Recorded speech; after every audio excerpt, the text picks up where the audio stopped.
from New York City this morning. This morning, what you see coming from ground zero, can't make it out from this shot, but you can from a wider shot. You are seeing a combination of steam and smoke rising from the area. Firefighters hosing down the smoldering flames around the clock. And what is happening now as the debris is moved and the air hits it and hits what is underneath? It continues to fan the flames. A painstaking effort going on, and we'll give you more details of a little bit later on of what exactly rescuers, paramedics, and police officers and firefighters continue to face. Again, good to have you with us this morning. I'm Paula Zahn, joining you from New York City. Bill Hemmer is still with us this morning, although we have moved him further south. He joins us this morning pretty close to ground zero. Again, John King with us today from Washington, D.C., of course, the senior White House correspondent. And also from Atlanta, again this morning, from our investigation desk, is Miles O'Brien. Before we get to all of you and your individual reports, I'd like to bring all of the rest of you up to date on the latest developments in America's new war. The Justice Department is now telling CNN a second person has been arrested as a material witness in Tuesday's terrorist attacks. The man has not yet been identified, but he is in custody in New York. President Bush has told the nation that we are at war. And at a meeting with top advisors at Camp David, the president declared that Osama bin Laden was the prime suspect in Tuesday's attacks. Wall Street opens for business tomorrow, but it won't be business as usual. Airlines are facing severe financial losses, and many of the nation's major corporations are bracing for tough economic times. All right, back to the latest here. In New York City, we're going to get another shot of ground zero up to give you a better idea of the latest details at this hour. The mayor of the city saying ground zero operations will be viewed as a rescue operation until all hope is gone. The digging continues not only by machines but by hand, and in some cases even small buckets are being used for retrieval. There's a rotation of shifts here, 12 hours on, 12 hours off, 24 hours on, 24 hours off by some crews. So far, 22,000 tons of rubble has been hauled out so far. The mayor, though, cautioning everybody that we should be realistic about what we may face. The total number of dead recovered stands at 159. Mayor Giuliani saying that it is a good possibility. Bodies might not be identified, bodies might not be found. As we said, downtown opens tomorrow, but the folks who are having their first opportunity to check out their businesses are finding the National Guard in some cases blocking their streets. Electricity at this hour, Miles, is out in many of those buildings, and I think the toughest job for the folks that are going down for the first time is actually getting to their buildings. And of course, they have no idea what they find when they're going to get there. We're going to have reports throughout the morning to give you an idea of how that part of life is trying to get back as close to normal as possible. Let's go back to Miles now for the latest from there. All right, just give you a brief update, Paula. The investigation into Tuesday's attacks, the biggest in U.S. history. We've been telling you that all along. It involves 7,000 FBI agents and support personnel. One little note to give you, a discovery yesterday has investigators shifting their focus away from the scene you see right there, the place we've been calling Ground Zero, the area directly around the World Trade Center. A passport apparently belonging to one of the hijackers on board one of the planes was found yesterday, several blocks from the crash site. And investigators are in that area trying to see if there's any additional evidence they may be able to glean. The Justice Department has issued a list of 19 people they believe were directly involved in Tuesday's hijacking. We'll be back with more in just a bit. Paula. All right, thanks so much, Miles. I wanted to let you know a piece of information that CNN found out overnight, that the Pakistani government, led by President General Pervez Musharraf, 100 different pronunciations of that name, but he will ask the Taliban, Afghanistan's leaders, to hand over suspected terrorist Osama bin Laden or face massive military action led by the United States. Now, right now, we are going to go to Islamabad, Pakistan, where Tom Mentir joins us to give us an idea of how that is all going on and sort of how that's playing there. Good morning, Tom. Good morning, Paula. Sources tell CNN that President Musharraf will indeed send a representative into Kandahar, into Afghanistan, to meet with Mullah Omar tomorrow, and they will provide an ultimatum to the Taliban to hand over Osama bin Laden in 3 days or face a huge military operation. We also have been getting some more details about the phone conversation last night between the Pakistani president and U.S. President George W. Bush. What the Pakistanis want for the cooperation in any military operation would be U.S. efforts to relieve the economic suffering here in Pakistan. The U.S. has sanctions in place here, also restructuring the debt of $30 billion here in Pakistan. They also are asking the United States to help Pakistan in its dispute with India over the Kashmir region, that disputed region, asking the United States to play a more active role. And they've also asked that India and Israel not be involved in the operation to get Osama bin Laden, if indeed he is the one they go after, if there is indeed a military operation. Also, they do say that Osama bin Laden, they say, holds the key to war or no war in this region. Now, it is a bit unsettling right now what's going on behind the scenes. There is a briefing going on all day long. The Pakistani president has been meeting with editorial writers, scholars, and even religious leaders inside the president's office today to brief them on the cooperation that's going to be offered to the United States. Sometime in the next 24 to 48 hours, we expect the Pakistani president to go on national television here and explain it to the people. But there is a bit of confidence building going on right now all day in these meetings, which are expected to run late into the night, maybe up till midnight, trying to explain his government's position to his people. Paula? President Musharraf is expected to get some resistance from some of the more radical groups in his country. What can he expect on their behalf? Well, when you talk to people here in Pakistan, some say the horror of what they have seen, the images they have seen of the World Trade Center being hit by the airplanes is something that no one could support. So that may mute a bit the opposition to the plan to allow the United States. We still don't know some of the details. Last night the foreign minister talked about following UN resolutions, following the Security Council, and letting the United Nations lead this. But we have to wait and see what indeed the United States asks of Pakistan, what Pakistan provides. I think that will determine what the reaction might be on the streets of Islamabad and other cities like Karachi, where there is a strong anti-American sentiment here already. The last time that there was military action in Afghanistan in '98, there were riots in most of the major cities here in Pakistan, and the Pakistanis were not even involved as far as supporting the United States. The whole different dimension this time with the level of cooperation that's being extended to the United States to deal with the Taliban. Tom, Pakistan currently hosts about 2.5 million refugees from Afghanistan. There are reports that Afghans are trying to leave their country.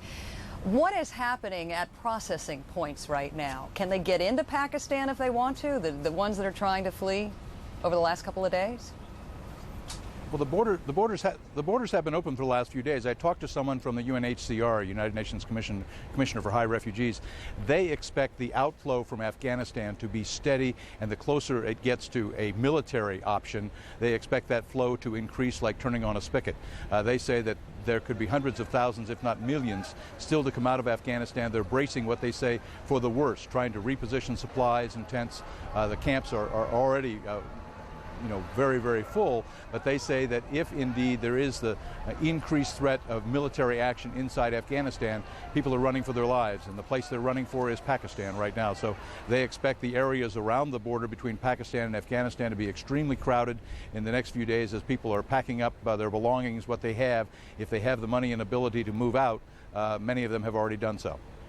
All right, Tom Attir, thank you so much for that update. Right now, I want to go to John King, who is standing by in the nation's capital. Before you get to some of your own reporting, I have a couple questions to ask you about what Tom Attir just reported. He said it is Pakistan's expectation that perhaps the United States, in exchange for Pakistanis' help in snuffing out Osama bin Laden, might retire some $30 billion of debt.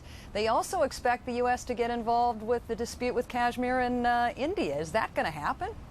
Well, those are certainly what the administration would consider to be reasonable proposals. One of the issues here, even before this dispute, the administration was trying to build closer relations with the world's largest democracy, India. That had ruffled feathers in Pakistan. It caused some tension, obviously tension between the United States and Pakistan since Mr. Musharraf came to power in a coup, a bloodless coup, but still a coup. So certainly the administration willing to discuss those things, we are told. First and foremost, of course, Paula, right now the emphasis on this operation, the planning, and the administration encouraged by the support it has received from the Pakistani government. Issues of long-term debt, issues of trying to get involved in the negotiations about the Kashmir, all that down the road. But certainly, if the Pakistani government showed good faith with the United States government, you could expect efforts by the administration to step in and try to help. What are you hearing from the White House today? Well, Paula, just a short time ago, we received the first administration reaction, the first Bush administration reaction to this proposal, this demand by Pakistan that the Taliban turn over Osama bin Laden. I spoke to a senior administration official just a few moments ago who said, quote, "It is very encouraging. We're not in any way expecting the Taliban to respond, not in any way expecting the Taliban response to be positive, but it shows the degree to which Pakistan has decided to step up and publicly try to help us here." So the administration encouraged by this step from Pakistan. This, as President Bush mulls his military options, his diplomatic options, also tries to rally the American public, asking them to be patient here. And for more on that and the President's deliberations, I'd like to bring in now my colleague, Major Garrett, who's standing by over at the White House. Major, on the one hand, this, an encouraging development, Pakistan stepping up to help the administration. What else should we look for in the day ahead? Well, John, the President does not have any formal meetings on his schedule today with his National Security Council, which he convened at the presidential retreat at Camp David on Saturday. But you know as well as I do, there will be informal contacts with the President throughout the day from a variety of sources, law enforcement, from John Ashcroft, the Attorney General, and anyone in his international relations or military or national security team. As relates to the offer or the request from Pakistan that Afghanistan turn over Osama bin Laden, no official White House reaction to that. And as to the phone call between President Bush and Pakistani President Musharraf, the White House isn't even describing anything about that phone call at all. All the descriptions are, of course, coming from Pakistan. And what we are seeing is a bit of diplomatic leveraging through the good services of the global reach of CNN on the part of the Pakistani government to lay on the table and make sure the United States plus the larger world community knows exactly what Pakistan is looking for as it tries to negotiate in a rather public way with the United States about what it might receive in return. No confirmation from the White House about any of those conversations. The White House only acknowledging that, in fact, President Bush talked to President Musharraf for about 10 minutes. Yesterday, the Secretary of State Colin Powell, when talking to reporters at this very meeting at Camp David we're seeing there on the videotape, said that not only is the United States receiving expressions of support from around the world, he said they are not just rhetorical support, I'm quoting the Secretary of State here, but real support for whatever may lie ahead. He also said, I might especially want to thank the President and the people of Pakistan for the support they have offered and their willingness to assist us in whatever might be required. John?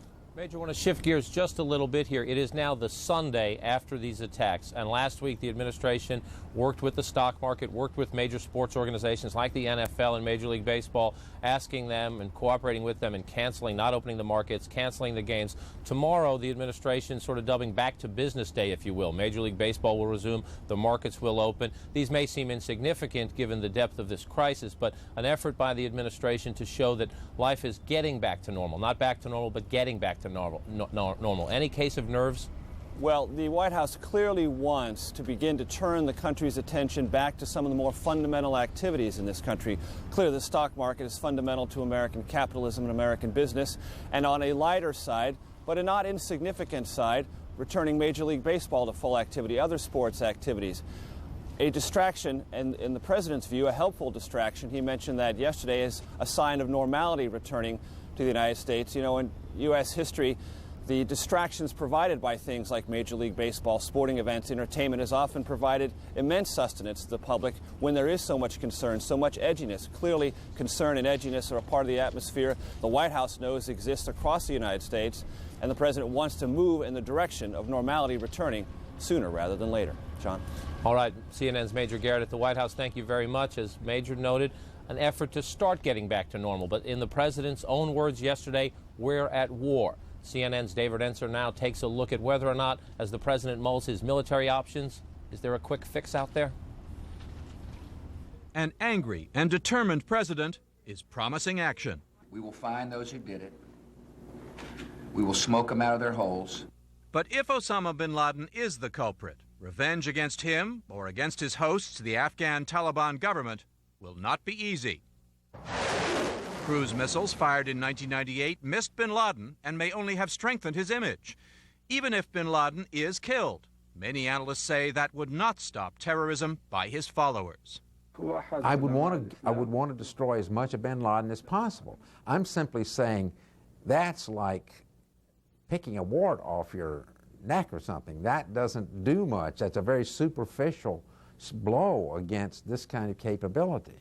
To get rid of one man or to launch any kind of revenge attack isn't going to help. Revenge alone is not an answer.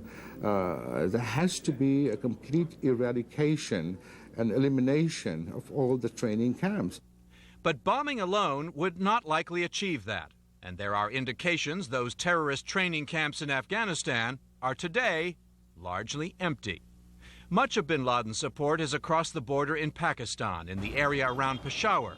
One reason the promise by Pakistani President Musharraf to help the U.S. against the terrorists could be crucial. I especially want to thank the President and people of Pakistan for the support that they have offered and their willingness to assist us in whatever might be required in that part of the world as we determine who these perpetrators are. But can Musharraf convince his military and intelligence services to stop their long and active support for the Taliban? Pakistan is supplying fuel, funding, infrastructure, training, arms, and administrative help to the Taliban. Without the Pakistani lifeline, the Taliban would not survive. Senior administration officials warn none of this is going to be easy or quick, and that the United States cannot do it alone.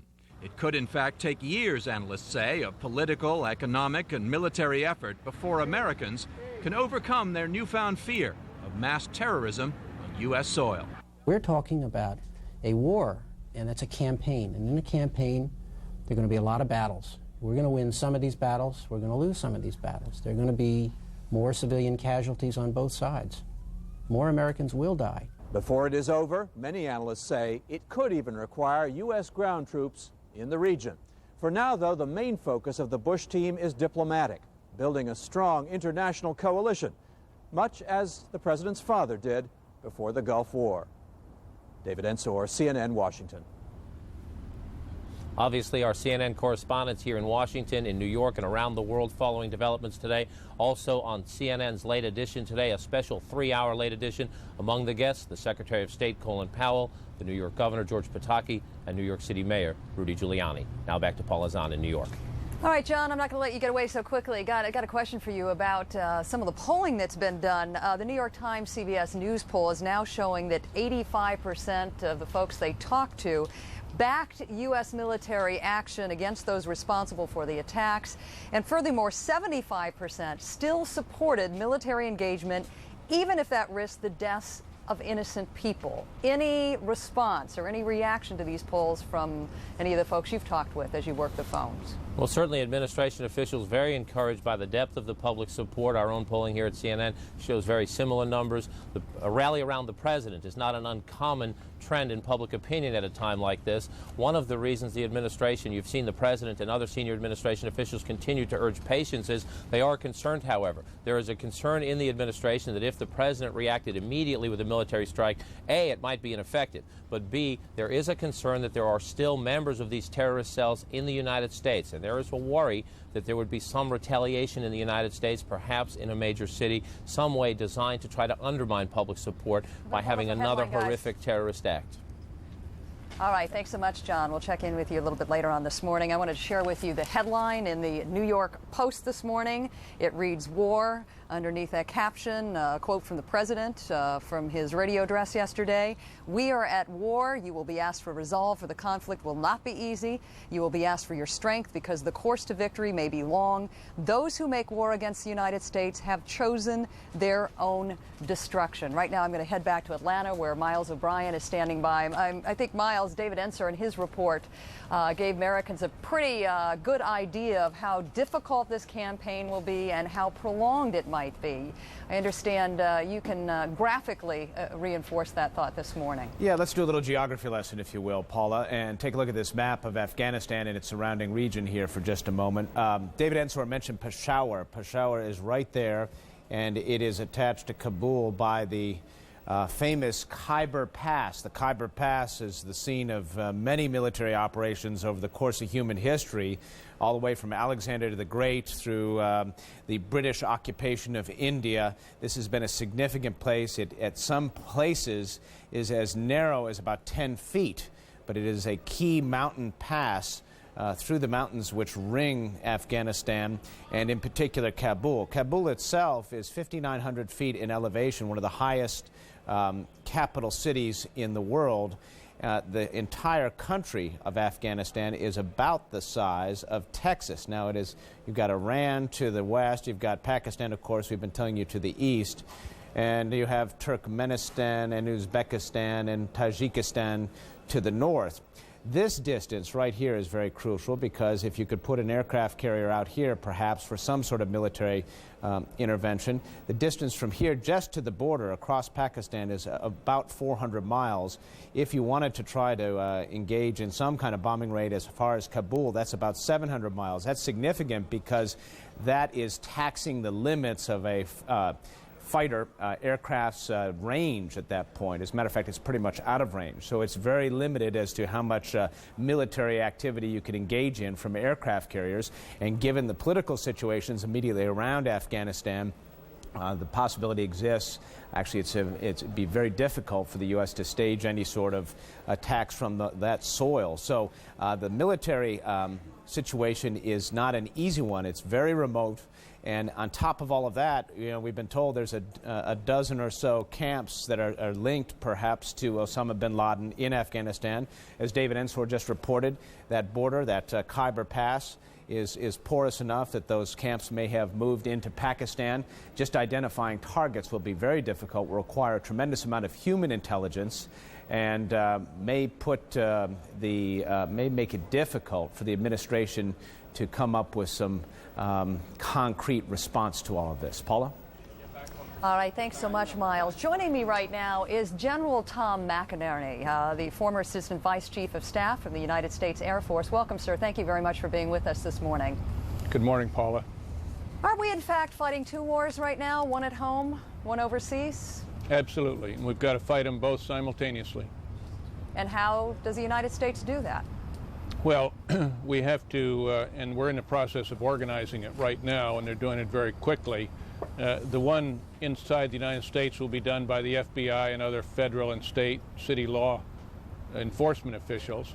The one overseas now is one we're positioning for. Those distances that Miles just described are long. We do have the assets to do that, and probably the star asset is the B-2 that proved so effectively during Kosovo, because it's stealthy, it has great range, and it can drop many bombs, 16 bombs simultaneously at 16 different targets. So that will probably be the star of our force. We have cruise missiles from B-52s and other aircraft, but we can reach those targets. They do stretch the short-range fighters, and that's why the airspace in Pakistan is so important to us. Could you put into perspective for us this morning where other U.S. assets are and how they might be used in any attack down the road? Well, Diego Garcia will be the island in the Indian Ocean, will be very important as it was during the Iranian affair many years ago. And because that's owned by the United Kingdom, we have a very good relationship there. There are also assets in Thailand. As you know, the B-2s flew out of their home station, and they can easily do that. We'd probably like to forward deploy them. The B-52s could come out of Diego Garcia or in other countries in the Middle East if they're allowed.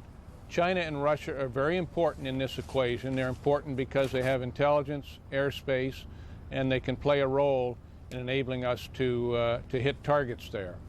But we have the assets, Paula, right now to do that. All right, if you would, give us your understanding of when the earliest could be that you would see any kind of strike. Well, Paula, we could hit them today. The fact is we're not going to do that because the president is mobilizing. You got the war resolution, which I have a bit of a problem with because they focus just on September 11th, and I think they should not have put that caveat in there. We're marshaling our forces out in that direction. As I said, we could do it today, but as John pointed out so well, we want to do it right. This administration is not interested in hitting a milk factory and getting self-gratification. This is a very long-term effort. And so I suspect, you're looking sometime between 30 and 45 days, maybe. The president asked for patience, and we need patience. Remember, this is an 8 or a 10-year war. This is not just getting rid of Osama bin Laden. This is going to take a long time, and the American people have got to be patient and understand that. You no doubt have heard some of the criticism coming from senators, from representatives. Senator Shelby, I think, has been the most outspoken when it comes to criticizing the failure of U.S. military intelligence. Is U.S. military intelligence sophisticated enough to even figure out where Osama bin Laden is now, where he is reportedly moving from cave to cave? Well, this is a very difficult problem. I think they have that capability. We have to use some more leading-edge technology, enabling technologies. We have to deploy them quickly. We have to use the assets that we have currently, and I think Senator Shelby has pointed out some very important shortcomings. But you must remember that for the last 8 years, we have not put the resources into defense, and particularly into terrorism, that need to be there. Well, I wanted to read to you now, General, the exact quote of Senator Shelby. He said, quote, "We have got to be a hell of a lot more aggressive." R. James Woolsey, the former director of the CIA, saying, quote, "Washington has absolutely undergone a sea change in thinking this week." You just brought up the point of technical intelligence. There is also criticism out there that there has been too much emphasis on technical intelligence. In fact, I heard General Schwarzkopf say this the other day, that in fact what the United States needs is more human intelligence. Do you subscribe to that? Yes, let's put it this way. We haven't overdone the technical intelligence. We have just completely ignored the human intelligence. The Congress emasculated human, as we call it, human intelligence with the Church Committee in the 70s and 80s, and also with the problems that we later had down in Central America. So we have, frankly, emasculated it. The Congress has now got to get us back in the human intelligence, take off the barriers that we have. But, it takes you 3 to 5 to 8 years to really get an effective human intelligence. So we can say we want to improve human intelligence and go after those people, but that doesn't happen overnight. But we must rebuild our human intelligence if we are going to fight terrorism effectively. There's no question about it, and I strongly endorse Senator Shelby's comments. All right, one last quick question for you. President Bush, for the first time, saying publicly, although Secretary of State Powell had said this several days ago, that Osama bin Laden is the prime suspect. Do you have faith, given the level of support that America is getting from its allies, that Osama bin Laden will either be turned over, found, or killed? Yes, I strongly believe that, and I think it's going to happen rather quickly. But I put in that caveat again. Osama bin Laden is the birthday boy today, but there are a lot more people behind him that we have to go to get to root out the basic fundamental terrorism that this nation and the free world is fighting. We will get Osama bin Laden. There's no question about it. But it's all those that follow him. And that's why you can't look at this as just Osama bin Laden and relax. And I think the president has made that very clear in the remarks he made yesterday in his radio address. General McInerney, thank you very much for joining us this morning. We appreciate your insights. Thanks, Paula. Right now, we're going to head back to Atlanta, where Miles has some new information for us on the investigative and war front.